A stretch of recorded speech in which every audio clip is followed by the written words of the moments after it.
Hi guys, answer one question. Are you afraid of little Asian boys?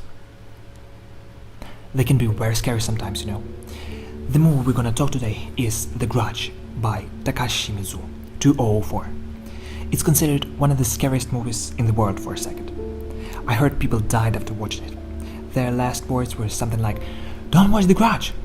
And I was like, what could it mean? So, are you ready to poop your pants, guys? I am. I have seen.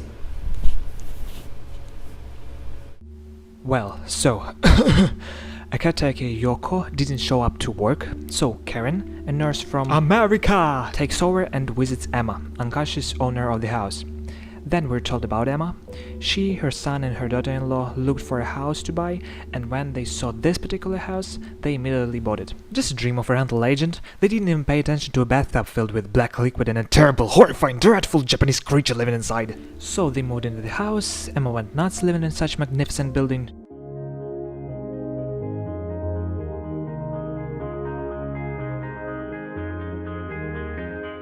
Emma went nuts living in such a magnificent building, just like everybody else actually. Well, that wasn't surprising. Pay attention to a dirty bathtub, kids. The bathtub is dirty is rather because someone dirty was taking a bath, or there's a demon who eats kids living inside. Anyway, we get back to Karen. She's in hospital, and I'm not spoiling why. The police arrived to the house, and the detectives started detecting. They also paid a visit to Karen, talking about modern economy and the inflation. Then what happened? Oh man, trust me, you really don't want to know. Anyway, someone named Susan is being chased by the ungodly spirit in some facility.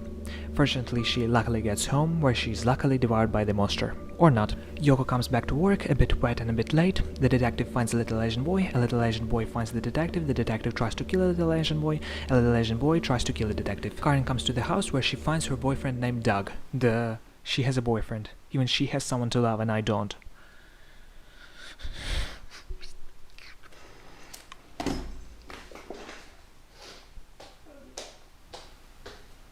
Anyway, from this point the climax happens. Also there is a storyline of a man and a kid together, but I didn't understand it and the movie still works without it.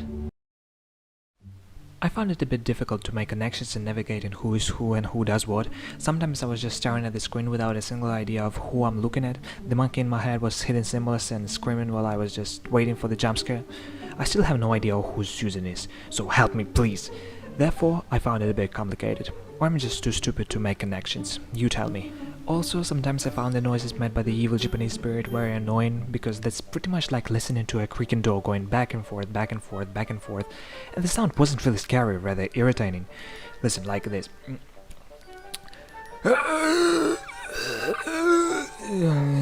Yeah. But it still worked for me, yeah. Yeah, I think it's a great horror film. One of the best, in fact. When I was watching it for the first time in the dark, I even fell for some jump scares, which doesn't happen that always.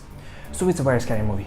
I recommend it and will recommend it to all of my friends. Watch this video about the scariest anime in the world. Apparently Japan is a horror place. Look at this. They don't have a nose. Where is their nose? How do they breathe? Aren't they human? Aren't they living? God, that's scary.